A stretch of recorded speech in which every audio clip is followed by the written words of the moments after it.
Hello guys, I'm Super Ron. Welcome back to the channel. We're back at Auto Shack, and people often ask me, do we really specialise in anything here? And I think to myself, not really. We do a bit of variety of everything. But then sometimes you look around the workshop and think, hang on a minute. So this week I have in fact got 3 Audi RS4's to work on, 2 B7s and a B8. They're actually all jobs I have recorded on the channel on different RS4's before, so I wasn't going to pick up the camera, but with all 3 in at the same time, it was too good an opportunity to miss. So all 3 of these are currently running DRC suspension, but unfortunately only one is going to leave with its DRC intact. This absolutely stunning silver example is in for a service and sort out a few little electrical problems with it, and this is running its original DRC suspension, and it is going to stay that way. So it's just a big service on this one. We have done lots of work on this before. I've done a carbon clean and a few other bits on it, and this is an absolute stunner. The blue B7 is a new customer to us, and believe it or not, this is a 2007 car and it has only done 26,000 miles. So in 18 years, it's only done 26k. The interior is absolutely immaculate, as is the rest of the car, and it is all original. Unfortunately though, regardless of the miles, the DRC on this one has failed.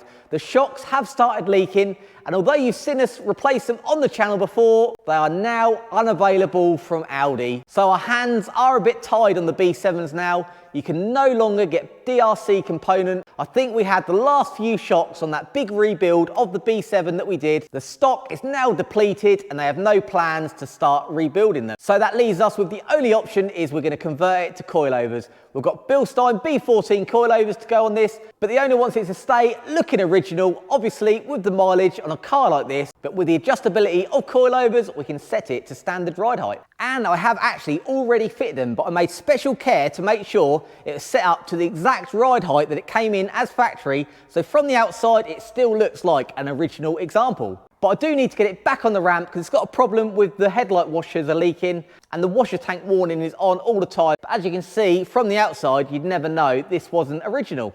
And then we've got this B8 Avant, which unfortunately also has DRC problems. The shocks are still available for these, but this has mag ride as well. So as well as the hydraulic link, they do also have electronic solenoids in each shock, which means the shocks are horrendous money for these. I think you're looking at about £1,000 a corner. So the owner has decided to go down the KW V3 route, so we've got that to do.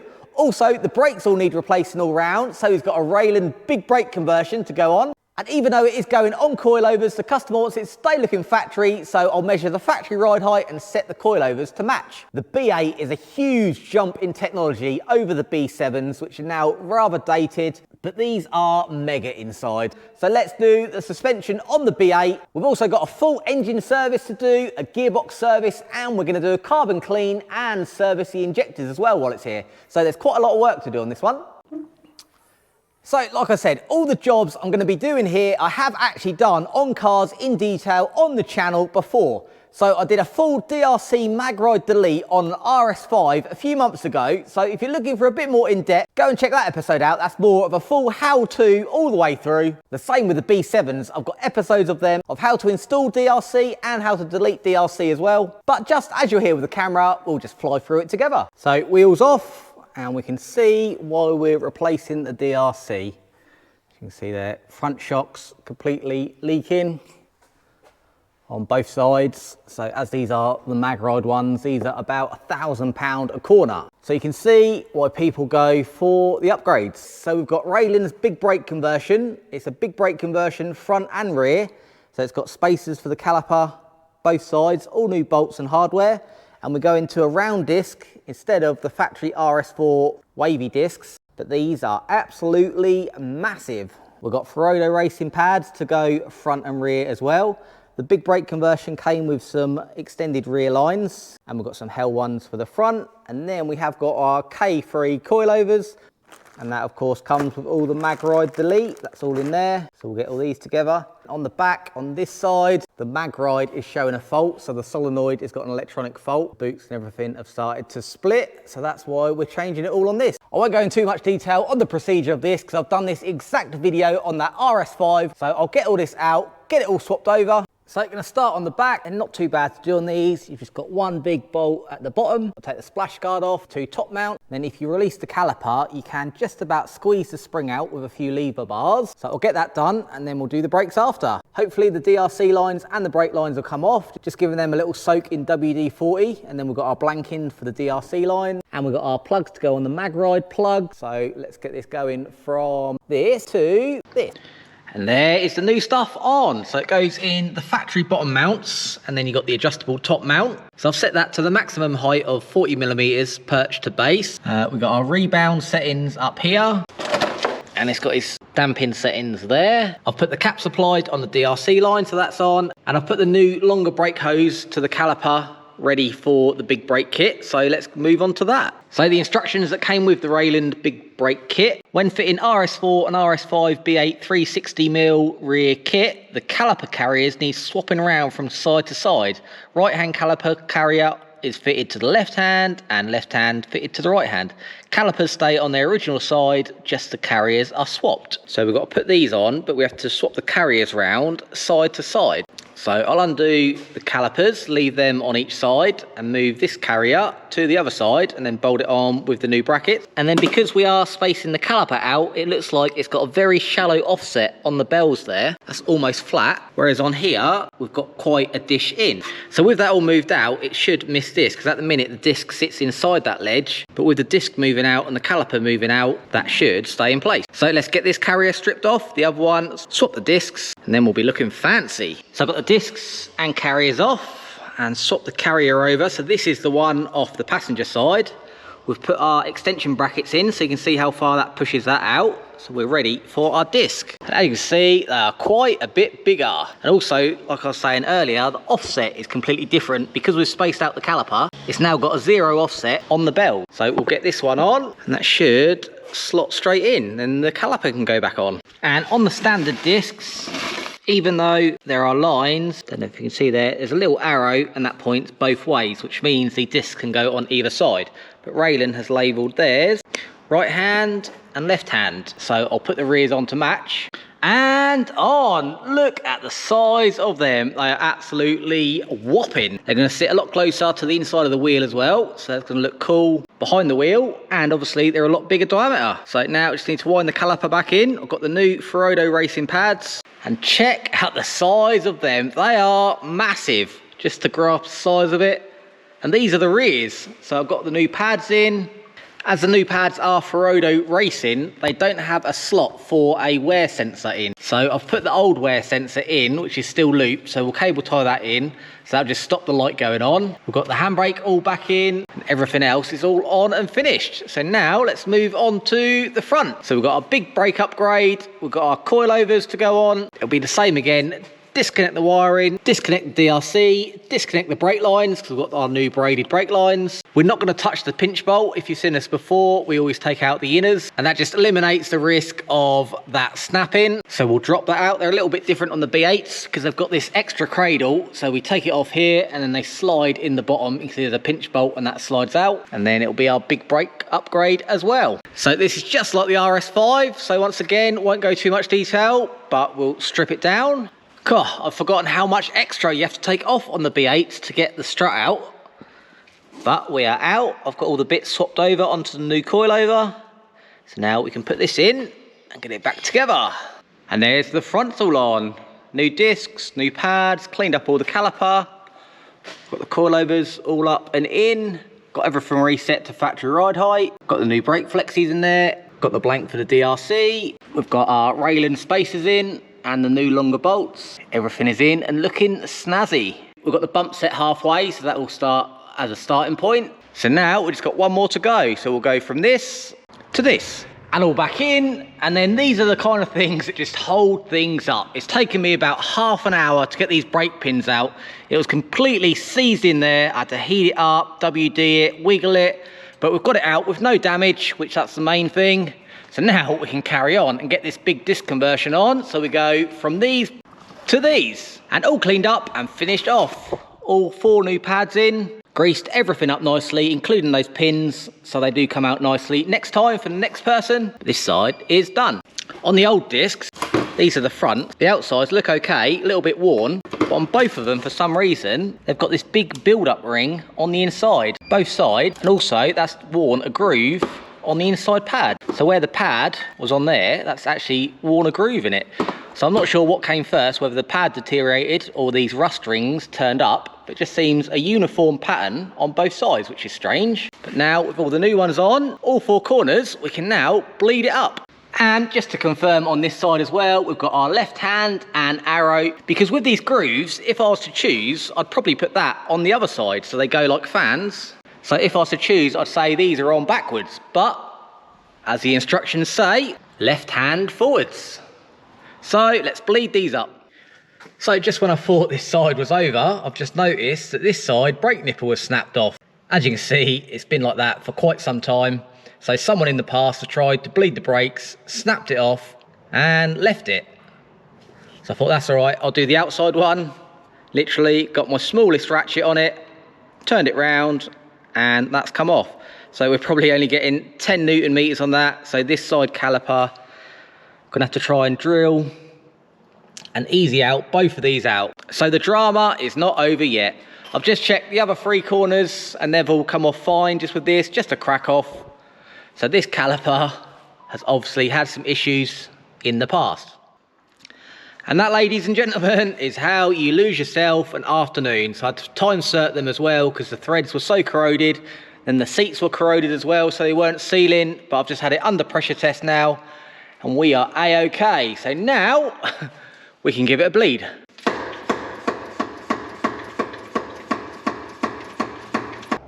And then this is how easy it should have been to bleed up the brakes. Just crack off the brake nipple. Would have been nice to do that about 4 hours ago. I've left the bleeder connected for a few minutes under pressure just to check we've got no other leaks with everything shut off, and that's all done. Got all the plugs we're not using all cable tied up, so there's the mag ride plug and the one for the brake pad warning because these pads don't have it. Other sides all in, no leaks, looking good. Ride height set up, everything's done up at the proper height. Rears are all on, everything's set up. Got the braided lines all on, no leaks here. So now let's get it on the floor and see what ride height we're actually looking at.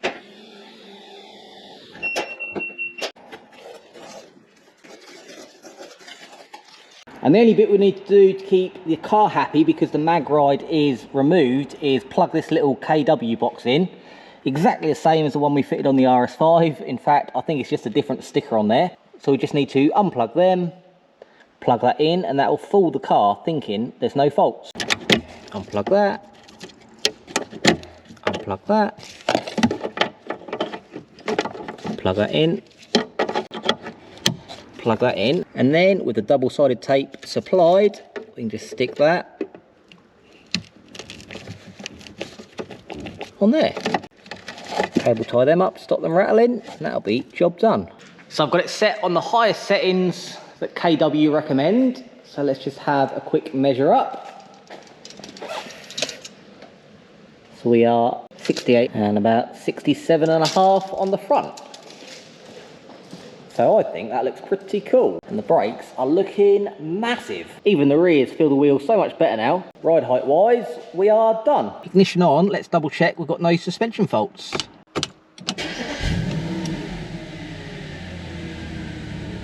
All clear. So I've just took it for a quick lap and that looks amazing. That's sitting just like factory. Brakes are looking stunning. Same on the front. Sits just at factory ride height. Brakes look mega. So this is going off for a wheel refurb tomorrow. So with the fresh wheels, fresh brakes, all cleaned up, this is gonna look stunning. Right, let's go have a swap around, let's make a start on this carbon clean. You've seen me open up one of these in detail before. Not forgetting the blue film that everyone seems to love.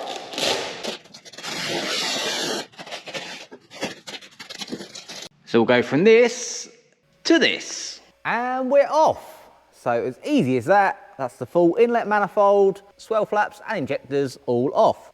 Now these B8s are never as bad as the B7s, but you can still see there's quite a lot of build up around there. So they'll definitely benefit from the carbon clean. And while the injectors are out also, we've got them running, we can test them in-house. So off we go past these beauties. I've got the injectors running at the moment. We've got a full Anzu injector tester. So there are our 8 injectors. We can test all 8 at once, and they're just running a full auto flow test.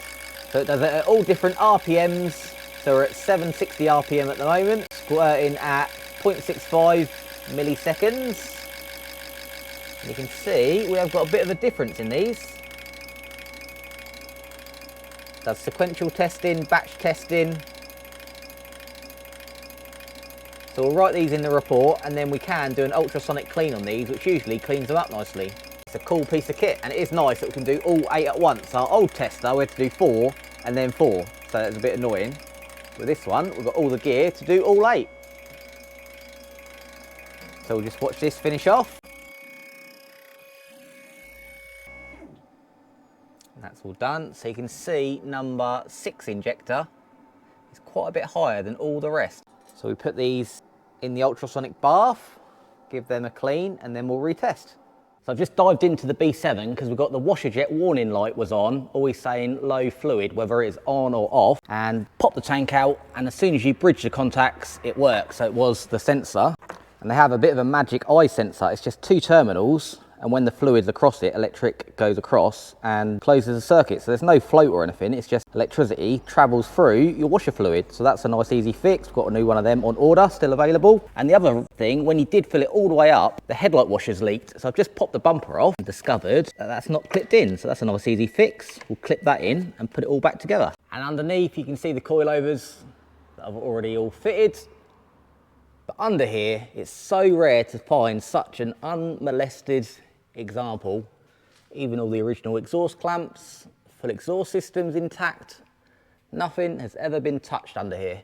Even got the standard exhaust valves, both sides. Normally we just see Miltex under here.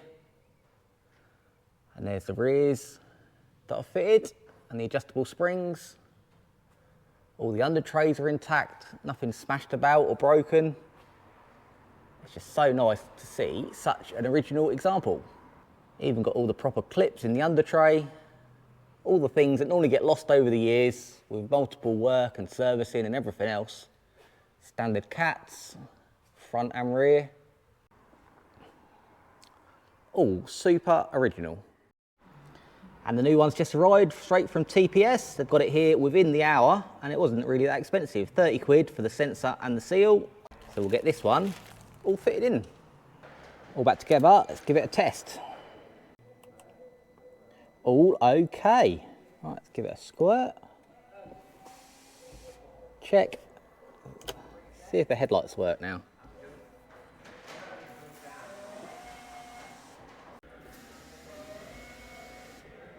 They do. So when that fault was on, that wasn't allowing the headlight washers to work. Now we're fault free. We are all good.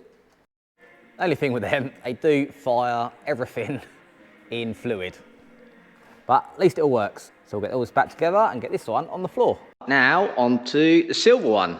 This is just a basic service, but we have also got a car radio navigation system. Not sure whether this is just an Android head unit or something like that. But we have got this 9-inch screen to come in. Comes with the full fitting kit and all the wiring. And although it is completely original inside, it's going to be a shame to get rid of the RNSE. But he wants that to go, because to be honest, the sat-navs on these aren't that great anymore. It is nice to keep it original, but it's not really that useful. And get rid of the huge phone mount, which these all seem to have. So let's pop that out and pop the new one in. And there it is, all fitted. Massive 9-inch screen, fits that perfectly. Probably not one for the purists, but for usability and features, it's absolutely mega. Got a little sports car there. We've got Google Maps, navigation, loads of features on this. I think that modernises it nicely. Got full sat nav so it knows where we are. Lots of cool features on here. And the screen is massive, as you can see. So I've got the walnut blaster all ready on the B8. Let's clear these ones up. Then we'll have a little swap around, get the last 3, and that'll be looking much better. So, here we go.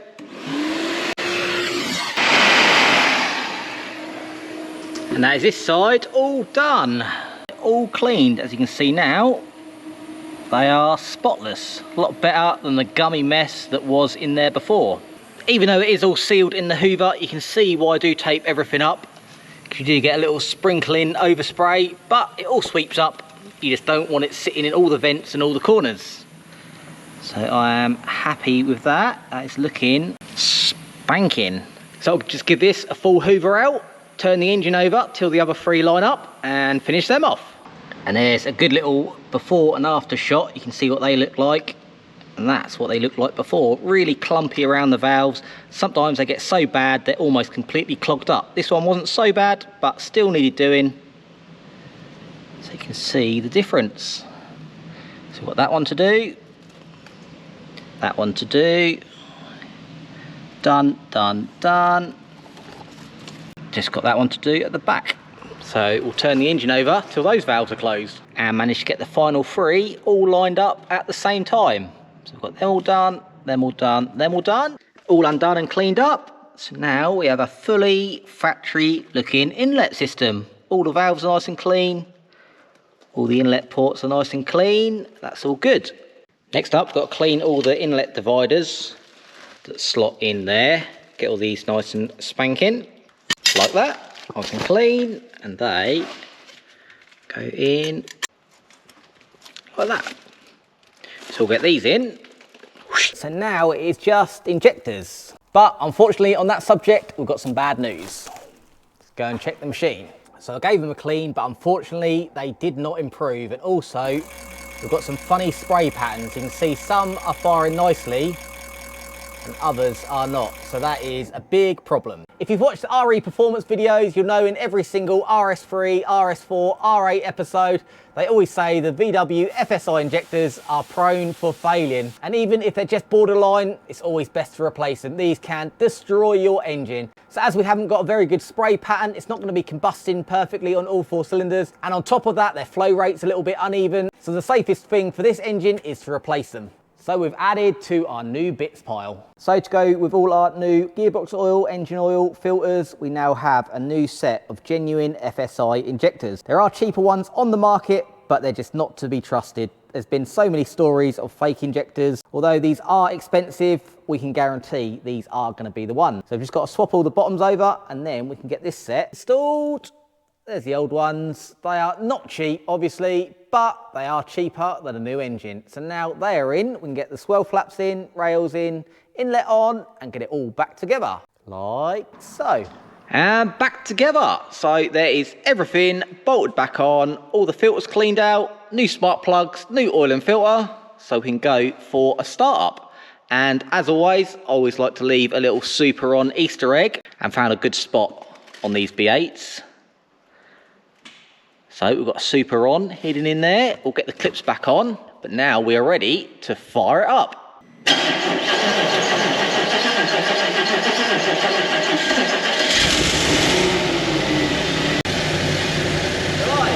And all settled down, and we are running lovely, perfectly smooth, and now breathing a lot better.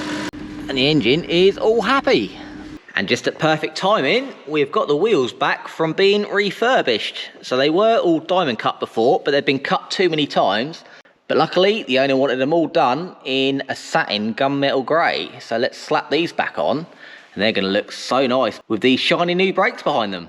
And on and torqued up, and they are looking pretty special. Same on the front with the monster brakes. Lovely. So let's get this unwrapped.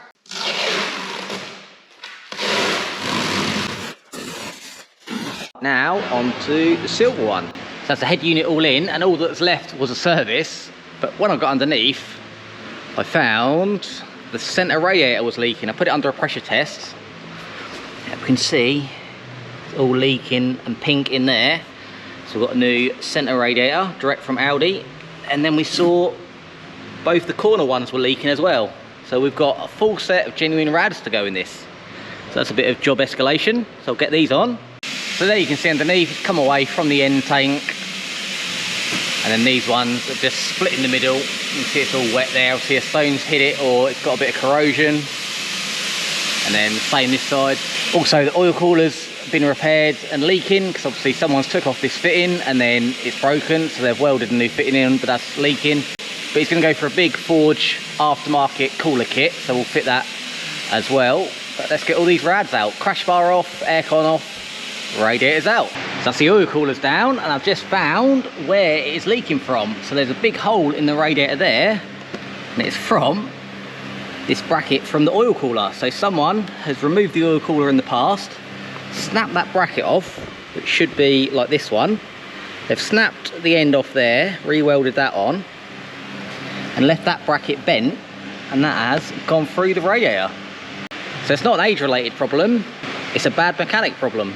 And that's the main rad off. That just pops out forwards, which is handy, but you can see now how close the front of these engines are to everything.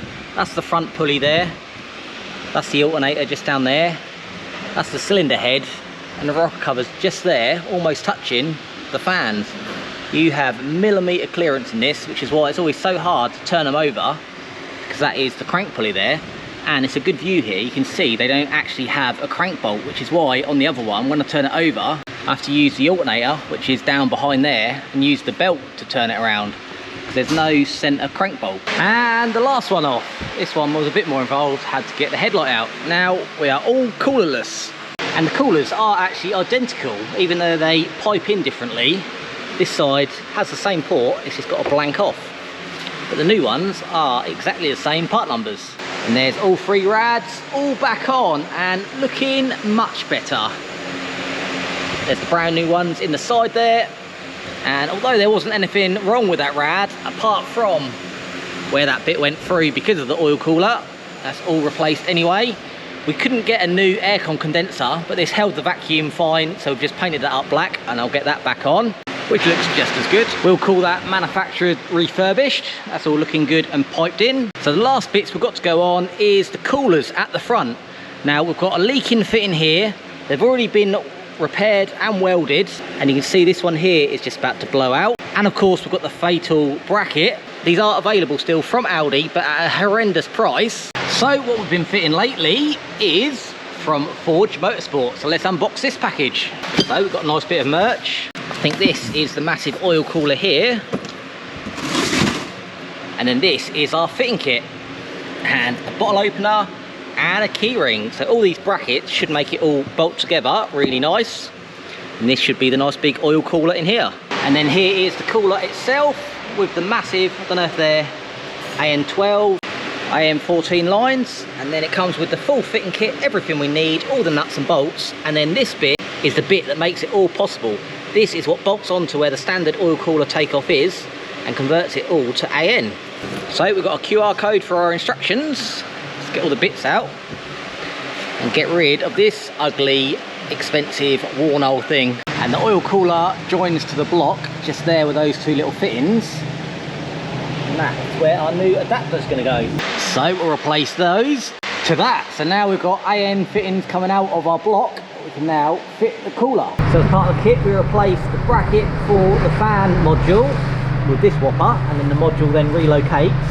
So that gives us a mounting point for our cooler. And there it is, all refitted behind the crash bar. So you can see it's got nice mounting brackets. It's got these little ones at the top that clip onto the aircon rads, and the big bracket bolts there with the spacer in. And then that relocates the fan module under there and even picks up on the power steering cooler.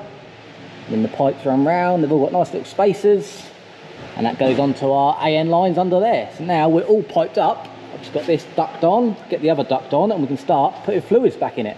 Fill it back up with coolant, and Forge also say put another litre of oil in it, because obviously the oil cooler and all the lines are now empty. So we'll top that out with another litre, then we can fire it up. Here we go, first start.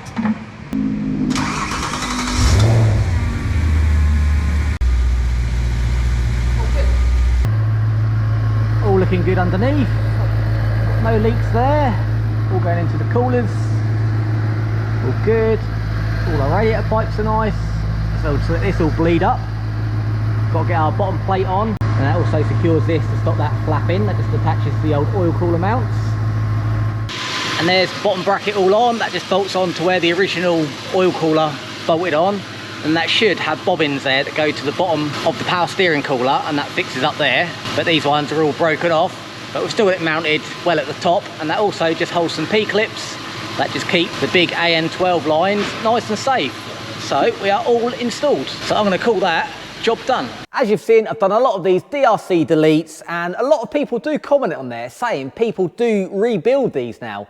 But so far, I haven't found any hard evidence of that. So we'll probably keep these for now, just in case there is a company that is starting to refurbish these, and then we can keep, especially the B7s, with their DRC intact. The other problem is the Flexies. I remember when we done the other one, they were about £200 each, if you could get them then, because they do start to split and peel. But unfortunately, all these parts are just becoming obsolete. So if you know of any definite companies that do refurbish the DRC shocks, let me know down below, because I've had a search around and I can't find anything. But every time I do a DRC episode, someone pops up and says, oh, you can get them refurbished. So I hope you have enjoyed this RS4 triple. Like I said at the beginning, we've got detailed videos on all of these bits that I've done before on the channel, so I didn't really want to re-record them, but it was just a too good an opportunity to pass off having all three of these here at once, especially having the pleasure of working on this absolutely stunning 26,000 mile example. There are not many of those in the world. I hope you enjoyed this video. Make sure you give it a like and be sure to tune in to the next episode,